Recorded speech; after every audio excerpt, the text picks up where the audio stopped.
जानकारियां देंगे। सबसे पहले हम ये डिस्कस करते हैं कि हमने पिछली कक्षाओं में क्या पढ़ा। तो पिछली कक्षाओं में हमने ये चीज सीखी है कि जैसे ये कोई कोऑर्डिनेट सिस्टम है, यहाँ पे ये एक्स एक्सिस होता है यानी एक्स एक्स, और ये वाला वाई एक्स ये होता है। ये एक्स एक्सिस की पॉजिटिव डायरेक्शन, ये नेगेटिव, ये वाई एक्सिस की पॉजिटिव डायरेक्शन और ये वाई एक्सिस की नेगेटिव डायरेक्शन। इसको एक्स डैश और इसको वाई डैश बोला जाता है। अब ये जो बिंदु होता है ये मूल बिंदु होता है 0 0, और एक्स एक्सिस पे वाई का मान 0 होता है। जैसे ये कोई पॉइंट हम लें तो यहाँ पे 4 0 लिया जाएगा या x0 भी कह सकते हो। इधर जो पॉइंट होगा वो माइनस का पॉइंट होगा, लेकिन y पॉइंट जो होता है वो 0 होता है। यहाँ पे जो पॉइंट होगा, जो x पॉइंट होगा वो 0 होगा, और ये दूसरा कोई भी पॉइंट हो सकता है 0y। और इसी तरह से अगर ये पॉइंट हम देखें तो यहाँ पे 0 और दूसरा पॉइंट जो है वो माइनस का होगा। अब यहाँ दोनों पॉइंट प्लस के होते हैं और यहाँ दोनों पॉइंट माइनस के होते हैं। ये चीज हमने पढ़ी है। इसमें x जो है वो नेगेटिव होता है, y पॉजिटिव होता है। x नेगेटिव y पॉजिटिव होता है, या इसका उल्टा होता है कि x पॉजिटिव होता है y नेगेटिव होता है। ये चीजें हमने पढ़ रखी है। इसके साथ साथ हमने ये चीज भी देखी है, जैसे ये पॉइंट एक्स वाई है इस कोऑर्डिनेट सिस्टम में, एक्स एक्स डैश वाई और वाई डैश। तो जो एक्स एक्सिस से ये डिस्टेंस है ये तो वाई होता है, और वाई एक्सिस से जो डिस्टेंस है वो एक्स होता है। तो ये दूरी एक्स है और ये दूरी वाई है। अब हमने दूरी सूत्र भी सीख रखा है। दूरी सूत्र में क्या है कि मान लेते हैं कि ये कोई बिंदु A है, ये बिंदु B है, ये x1 y1 और ये x2 y2। तो A से B की दूरी, इस दूरी को ऐसे मॉडुलस में लिखते हैं AB डिस्टेंस। ये होता है x2 माइनस x1 का वर्ग प्लस y2 माइनस y1 का वर्ग और इसका वर्गमूल।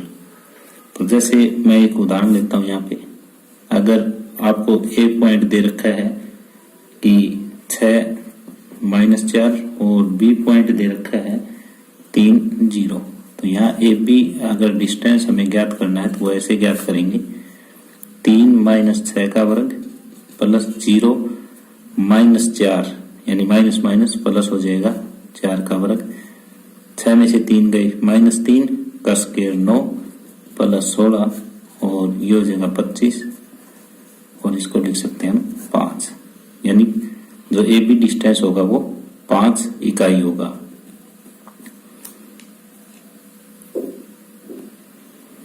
इसके बाद हमने विभाजन सूत्र सीख रखा है। जैसे ये ए बी एक सरल रेखा है, यहाँ M1 अनुपात M2 में ये कोई बिंदु P काट रहा है। ये x1 y1 पॉइंट है, ये x2 y2 पॉइंट है, ये xy है। तो यहाँ ये xy कैसे निकलेगा? x कोऑर्डिनेट जो होगा वो इस टाइप से होगा कि इसकी गुना इधर और इसकी गुना इधर, कि m1 x2 अगर पहला पॉइंट निकालना है तो m1 x2 plus m2 x1 बटे इन दोनों का जोड़ m1 प्लस m2। और इसी तरह से अगर हमें y पॉइंट ये निकालना है, y कोऑर्डिनेट, तो ये हो जाएगा m1 y2 plus m2 y1 बटे m1 प्लस m2। अगर कहीं m1 और m2 दोनों बराबर है, यदि m1 और m2 दोनों इसमें बराबर है तो ये दोनों के दोनों 1:1 में बांटेंगे, और P यहाँ पे मध्य बिंदु हो जाएगा। तो P मध्य बिंदु होगा, और P अगर मध्य बिंदु है तो P हम कैसे ज्ञात करेंगे? यानी x जो कोऑर्डिनेट है वो ऐसे आ जाएगा कि पहला प्लस पहला x1 प्लस x2 बटे 2 और y कोऑर्डिनेट जो आएगा वो y1 प्लस y2 बटे 2 हो जाएगा। तो इस तरह से अगर मध्य बिंदु है तो ये पॉइंट एक्स वाई ऐसे हो जाएगा x1 प्लस x2 बटे 2 और y1 प्लस y2 बटे 2, यानी इन दोनों को जोड़ के 2 से भाग दे देंगे अगर m1 और m2 बराबर है, यानी P अगर मध्य बिंदु है। सीखा हुआ है कि यदि कोई त्रिभुज के शीर्ष ए बी सी हमें दे रखे हैं तो उस त्रिभुज का क्षेत्रफल कैसे ज्ञात करेंगे। तो त्रिभुज जैसे ये हमें दे रखी है ए x1 y1, बी जो है x2 y2, सी x3 y3। तो त्रिभुज ए बी सी का क्षेत्रफल जो निकलेगा वो इस टाइप से निकलेगा कि 1/2 x1 के साथ y2 minus y3 plus x2 के साथ y3 माइनस y1 x2 के साथ और प्लस में x3 के साथ y1 दोबारा से माइनस y2। ये त्रिभुज का क्षेत्रफल निकालने का फार्मूला हमने पढ़ रखा है। अब यदि त्रिभुज ए बी सी का क्षेत्रफल 0 हो तो ए बी सी एक त्रिभुज नहीं होगी, ये सरेख होंगे, एक ही रेखा में होंगे। ये बिंदु ए बी सी सरेख हो जाएंगे। अब हमने साथ में कुछ रेखिक समीकरणों के बारे में भी पढ़ रखा है, जैसे वो एक चर की कोई भी रेखिक समीकरण हो सकती थी, 2 चर की भी रेखिक समीकरण हो सकती है, जैसे ये लिख दिया। 3 चर की भी रेखिक समीकरण हो सकती है, 3x plus 4y plus 5z बराबर 9। इस टाइप से रेखिक समीकरणों के बारे में हमने पढ़ रखा है और यही जो इक्वेशन होती है ये सरल रेखा की समीकरण होती है। ये रेखिक समीकरण ही सरल रेखा की इक्वेशन होती है, सरल रेखा की समीकरण होती है, क्योंकि जब इनका ग्राफ बनाते हैं हम तो वो एक सरल रेखा ही बनती है। जैसे पहले वाले का हम ग्राफ बना के देखें तो 2x प्लस 3 बराबर 0, x बराबर -3/2।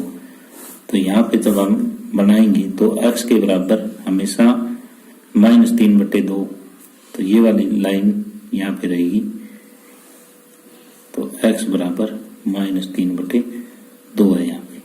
तो y कुछ भी हो लेकिन x जो है वो हमेशा -3/2 ही रहेगा। तो ये एक सीधी रेखा बनेगी, ये x एक्सिस और ये वाली y एक्सिस, ये x बराबर -3/2। इसी तरह से जब इस समीकरण का हम ग्राफ बनाएंगे, रेखिक समीकरण का ग्राफ बनाएंगे तो वो भी एक रेखा ही बनेगी। तो इस तरह से जो हमने रेखिक समीकरण पढ़ा है वो ही क्या है, वो ही समीकरण रेखा की होगी। अब आगे है रेखा की ढाल। जैसे हम यहाँ पे एक कोऑर्डिनेट सिस्टम बना रहे हैं, ये x एक्सिस और ये वाला y एक्सिस यानी y एक्स। यहाँ पे मैं एक रेखा ले रहा हूं, ये मैंने कोई रेखा खींची तो ये देखो x एक्सिस के ऊपर एक कोण ये बना रही है और ये कोण ये बना रही है 180 माइनस थीटा। ये दोनों एक दूसरे के समपूरक है।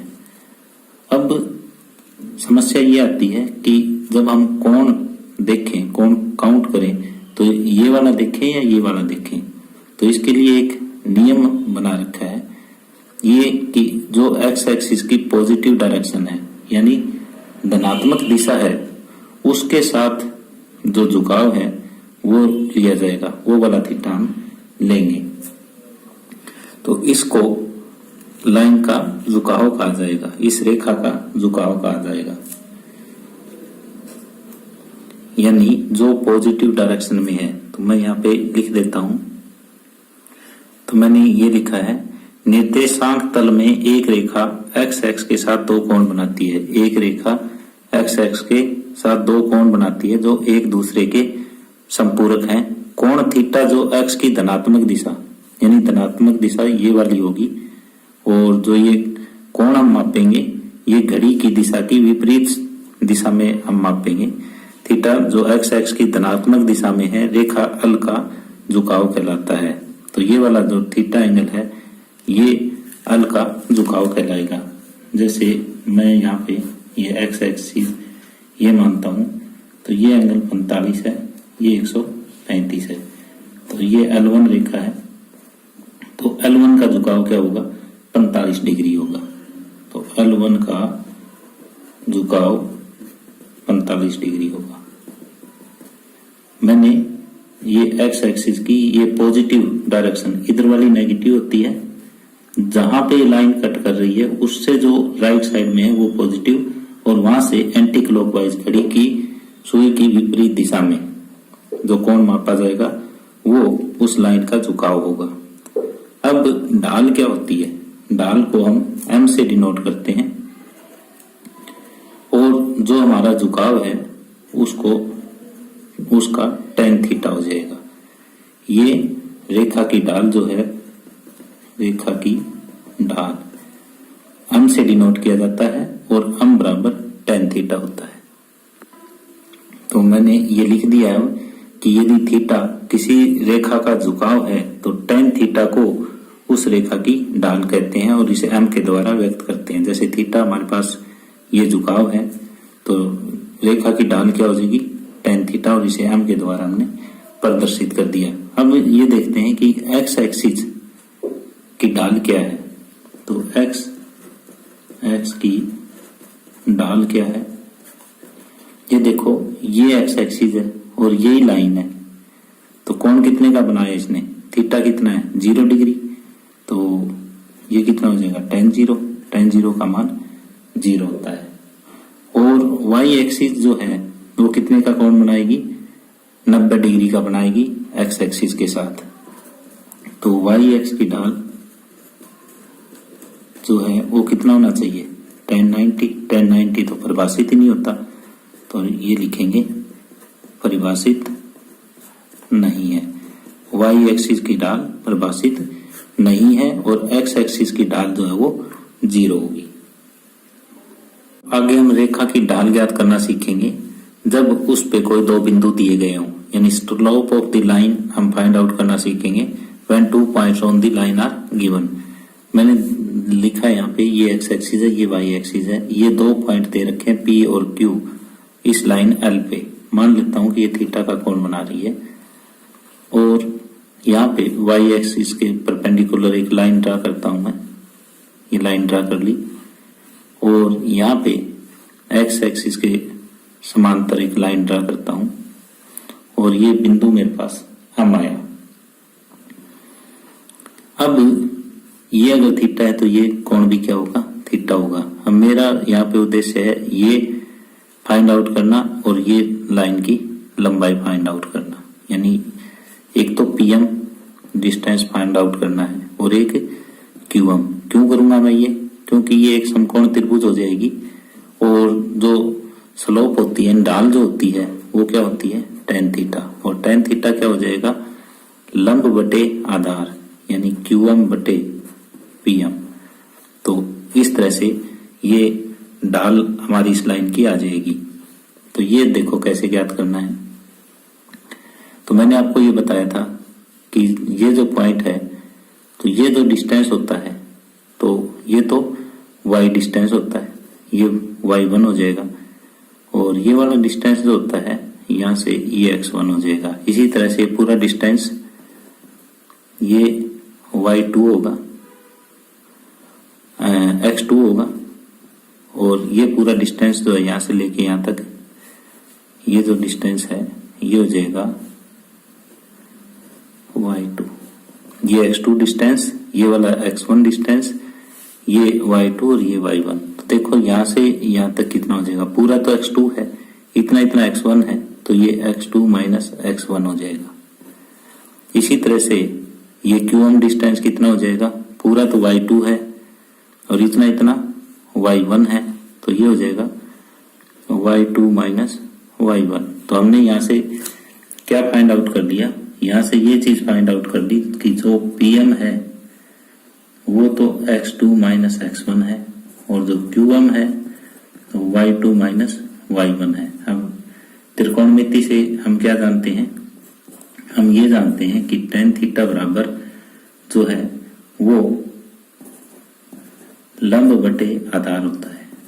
तो इस त्रिभुज में ये लंब है और ये आधार है, तो ये लंब है y2 माइनस y1 और ये x2 माइनस x1। तो जब हमारे दो पॉइंट दे रखे हैं तो स्लोप जो होगी, ढाल जो होगी, उसको m से डिनोट करेंगे और m जो होगी वो y2 माइनस y1 बटे x2 माइनस x1। तो ये इस तरह से अगर कोई दो बिंदु हमें दे रखे हैं तो उसकी स्लोप निकालनी है, तो डायरेक्ट ये फार्मूला आगे यूज करेंगे। ये फार्मूला इस टाइप से प्रूव हुआ कि y2 माइनस y1 बटे x2 माइनस x1। अब आगे है दो रेखाओं के समांतर तथा लंब होने का प्रतिबंध, यानी conditions for parallelism and perpendicularity of lines, कि दो लाइन जो है वो पैरेलल कब होगी, उनके लिए क्या कंडीशन है, और दो लाइन परपेंडिकुलर होगी तब उनके लिए क्या कंडीशन है। अब मैं यहाँ पे एक फिगर ले रहा हूँ, एक कोऑर्डिनेट सिस्टम है, इसमें दो पैरेलल लाइन ले रखी है मैंने L1 और L2 की, माना L1 तथा L2 कोई दो समांतर रेखाएं हैं। अगर कोई दो समांतर रेखाएं हैं, ये अल्फा का एंगल बना रही है, ये बीटा का एंगल बना रही है, तो उनके झुकाव जो है वो दोनों बराबर होंगे। तो इनके झुकाव बराबर होंगे। तो अल्फा और बीटा ये दोनों के दोनों कोण बराबर है, तो अल्फा बराबर क्या होगा, बीटा। अगर अल्फा बराबर बीटा है तो इसका मतलब अगर हम tan एंगल लगा देते हैं तो tan बीटा हो जाएगा। ये क्या है, ये मैं मान लेता हूं कि m1 स्लोप है और दूसरे की m2 है, यानी ढाल बराबर होनी चाहिए। तो कंडीशन क्या है कि दो समांतर लाइनों के लिए, कि दो लाइन अगर समांतर है, दो रेखाएं अगर समांतर है तो उनकी जो ढाल है वो भी बराबर होगी। तो अतः हम कह सकते हैं कि दो रेखाएं L1 तथा L2 समांतर होगी यदि उनकी ढाल बराबर हो। अब आगे मैंने एक कोऑर्डिनेट सिस्टम लिया है, x एक्सिस और y एक्सिस लिए हैं, ये मूल बिंदु है, और यहाँ पे एक रेखा L1 ली है और दूसरी रेखा L1 के परपेंडिकुलर L2 ली है। ये कोण 90 डिग्री का है इन दोनों के बीच में। L1 और L2 एक दूसरे पे लंब है।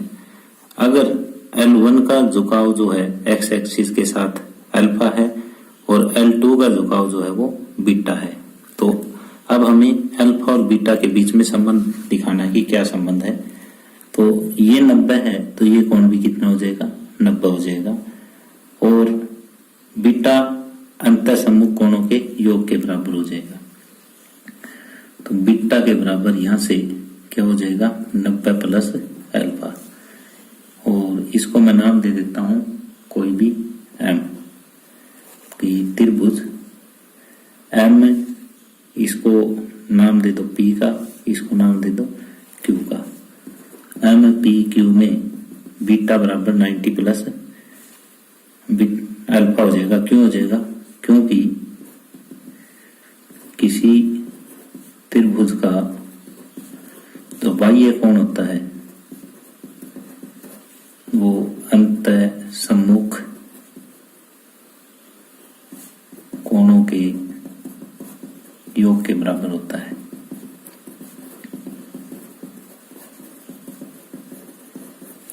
तो ये तो बाह्य कोण हुआ, अंतःसम्मुख हुए, इन दोनों का योग इसके बराबर हो जाएगा। अब दोनों तरफ हमने बीटा लगा दिया, इधर tan बीटा हो जाएगा, इधर tan 90 प्लस अल्फा हो जाएगा। और tan 90 प्लस अल्फा जो होता है वो माइनस कोट अल्फा, यानी दूसरे क्वाड्रेंट में जो कोट अल्फा है वो नेगेटिव होगा। तो कोट अल्फा को फिर हमने लिख दिया 1/tan अल्फा। अब हम मान लेते हैं कि L1 जो हमारी पहली रेखा है उसकी ढाल M1 है और L2 जो दूसरी रेखा है उसकी ढाल M2 है। तो tan अल्फा को हमने M1 लिख दिया और tan बीटा को M2 लिख दिया। अब क्रॉस मल्टीप्लाई कर देंगे, तो क्रॉस मल्टीप्लाई अगर हम करें आर पार गुणा तो M1 M2 के बराबर क्या आ जाएगा, -1। तो हमारे पास जब दो रेखाएं एक दूसरे पे लंब है तब कंडीशन आ गई कि उनकी स्लोप यानी उनकी ढाल की जो गुणा है वो क्या होनी चाहिए, -1 होनी चाहिए। या ये कह सकते हो कि दो रेखाएं L1 और L2 परस्पर लंब होगी यदि और केवल यदि उनकी ढाल परस्पर ऋणात्मक व्युत्क्रम में है। ऋणात्मक व्युत्क्रम में मतलब अगर M2 करोगे तो -1/M1 आ जाएगा और M1 करोगे तो -1/M2 आ जाएगा। तो ये लाइन मैं लिख देता हूं ताकि आपको याद रह जाए। तो मैंने ये लाइन लिख दी है ताकि आपको याद रह जाए कि दो रेखाएं L1 तथा L2 परस्पर लंब होती है यदि और केवल यदि उनकी ढाल परस्पर ऋणात्मक व्युत्क्रम हो। ऋणात्मक व्युत्क्रम M2 जो है वो -1/M1 के बराबर, अगर M1 का मान ज्ञात करोगे तो -1/M2 के बराबर। तो अब सवाल जो आएंगे, हमें जिस तरह से दो कोई पैरेलल लाइन दे रखी होगी और उसमें किसी अचर का मान ज्ञात करना होगा, इस टाइप का भी आ सकता है। या दो लाइनें दे रखी है, दो रेखाएं दे रखी है, उनको ये भी दिखाना आ सकता है कि सिद्ध करो कि ये समांतर है या सिद्ध करो कि ये परपेंडिकुलर है यानी एक दूसरे पे लंब है। तो समांतर अगर दिखाना आ जाता है तो हम M1 और M2 को बराबर दिखा देंगे और अगर लंब दिखाना आ जाता है तो M1 ज्ञात करेंगे, M2 ज्ञात करेंगे और उन दोनों की गुणा -1 दिखा देंगे। तो ये चीज हमें सवालों में करनी है। अब आगे है दो रेखाओं के बीच कोण यानी एंगल बिटवीन टू लाइंस। हम मान लेते हैं कि L1 तथा L2 कोई दो रेखाएं हैं तथा इनकी ढाल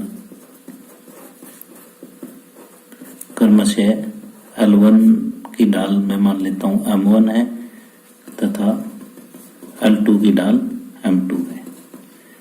तो इन दोनों के बीच में कोण जो है वो थीटा का मान लेते हैं। माना दोनों रेखाओं के बीच कोण जो है वो थीटा है। तो tan थीटा हम कैसे ज्ञात करेंगे? tan थीटा इस टाइप से ज्ञात होगा कि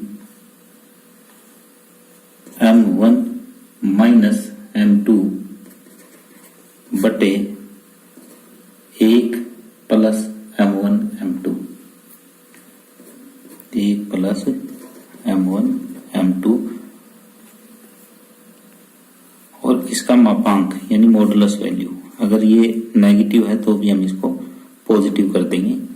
तो tan थीटा बराबर M1 माइनस M2 बटे 1 प्लस M1 M2। इसका प्रूफ आपके लिए ज्यादा इंपॉर्टेंस नहीं रखता क्योंकि सवाल जो आएंगे वो इसी फार्मूले पे डिपेंड होंगे। तो आपको ये फार्मूला ध्यान में रखना है। tan थीटा के बराबर M1 माइनस M2 बटे 1 प्लस M1 M2 और इसका मापांक यानी मॉडुलस वैल्यू। हमने 3 बिंदुओं की सरेखता के बारे में पहले भी बताया था। अब 3 बिंदुओं की सरेखता, अब अगर हमें ढाल का प्रयोग करके ज्ञात करनी है तो कैसे ज्ञात करेंगे? मान लेते हैं कि ये कोई 3 बिंदु हैं A, B, C, ये हमें दिखाने हैं सरेख है। एक तरीका तो इस लेक्चर की शुरुआत में हमने आपको बताया था कि किस तरीके से सरेख होगा कि इन तीनों से एक त्रिभुज बनाओ, तीनों के बिंदु हमें दे रखे होंगे, त्रिभुज बनाओ। अगर उस त्रिभुज का क्षेत्रफल 0 आ जाता है तो ये तीनों सरेख होते हैं। लेकिन अगर डाल का प्रयोग करके हमें ये सरेख दिखाने हैं तो इस टाइप से दिखाएंगे। पहले ए बी की डाल हम ज्ञात करेंगे और फिर बी सी की डाल ज्ञात करेंगे। बी सी की डाल अगर ये दोनों बराबर आ जाते हैं तो ए बी सी जो है वो सरेख है, अदरवाइज सरेख नहीं है। तो यदि ये दोनों बराबर है, ए बी की डाल और बी सी की डाल बराबर है, तो ए बी सी सरेख होंगे। तो इस लेक्चर में हमने क्या क्या सीखा एक बार मैं रिवाइज करवा